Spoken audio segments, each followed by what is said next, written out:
जय श्री राम। मैं आयुष सिंह बेस्ट। आज मैं सबसे हाईलाइटेड मुद्दे के बारे में बात करने जा रही हूँ, वो है 100 रुपए का पेट्रोल। जी हाँ, लोगों का कहना है कि 100 रुपए का पेट्रोल देखा पहली बार। देश की जनता को बोलना चाहती हूँ कि बहुत कुछ आपने देखा पहली बार, लेकिन आप बताने में उसको संकोच करते हो। लेकिन अगर आप बताने में संकोच करते हो तो मैं बेड़ा उठाती हूँ इस चीज का और जनता को बताती हूँ कि क्या क्या देखा आपने पहली बार, और देखने की आदत भी डालो। मैं देश की जनता को बोलना चाहती हूँ जिनका कहना है कि पहली बार देखा 100 रुपए का पेट्रोल, तो जनता को बताना चाहती हूँ कि पहली बार आपने देखा होगा चाइना को पीछे भागते हुए।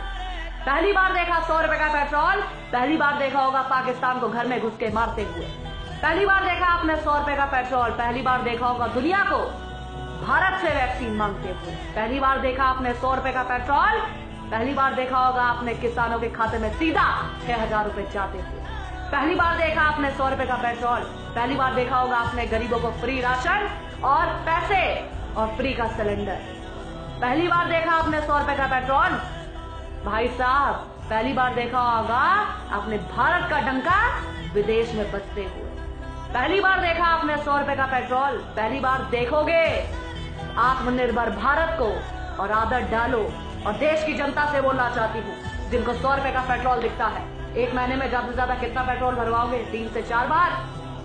आपके अगर 10 से 20 रुपए भी, अगर महीने में 40 से 50 रुपए भी ज्यादा अगर नहीं खर्च करने का दम रखते हो, तो कैसे उम्मीद करते हो कि देश का जवान आपके लिए और देश के लिए सरहद में बैठकर गोली खाए और किसी का बेटा शहीद हो जाए? जब आपकी सोच इतनी है 50 रुपए को गार्ड मारने की, तो दूसरे के बच्चे की जिंदगी क्यों दांव पे लगवाते हो? 100 रुपए का पेट्रोल देखते हो। मैं देश की जनता से बोलना चाहती हूँ, अगर आप में तड़ नहीं है एक महीने में देश के लिए या देश की सुरक्षा के लिए 50 रुपए ज्यादा भरने के लिए, तो अपनी गाड़ियों में आग लगा दो। क्योंकि आपकी सोच पर यह है, कभी भारत की स्थिति डामाडोल होगी, आप तो कहोगे भाई मुझे 100 रुपए का पेट्रोल नहीं चाहिए, मुझे तो 40-50 में चाहिए। अगर इतना बनता है तो ठीक है, वरना देश को बेच दो, लेकिन मेरा पेट्रोल कम में होना चाहिए। आपकी सोच ऐसी है तो भाई साहब अपनी सोच अपने पास रखो। 100 रुपए का पेट्रोल मंजूर है, लेकिन देश को बिकता देखना मंजूर नहीं है, और देश का स्वाभिमान उठता देखना मंजूर है और देखेंगे। और 100 रुपए का पेट्रोल पहली बार नहीं, इससे पहले भी देखा।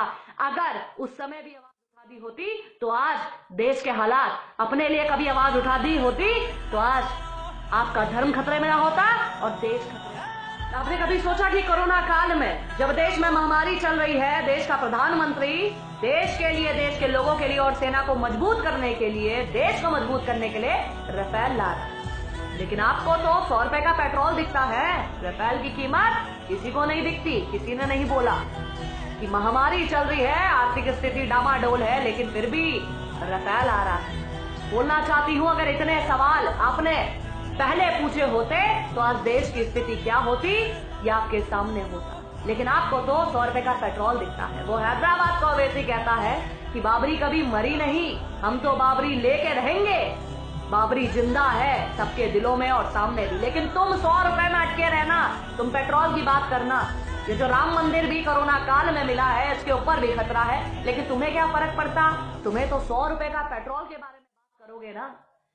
वो फैक्ट्स पे लड़ते हैं, वो पैसे पे नहीं, वो चीजों पर कि हम जाएं, हमारे बाद भी लोग लड़ते रहे इसके लिए और देखते रहे, इतिहास पढ़ते रहे और देश में कब्जा जमाए। तुम कहते हो 100 रुपए के पेट्रोल की बात करो, टमाटर प्याज की बात करो।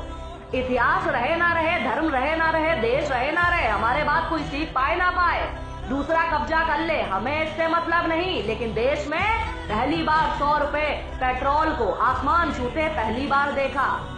आत्मनिर्भर भारत भी पहली बार देखोगे और बहुत कुछ निश्चित रूप से पहली बार देखोगे। और जागो 100 करोड़ हिंदू, अरे जागो 100 करोड़ हिंदुओं, देश में हिंदू राष्ट्र भी पहली बार देखोगे।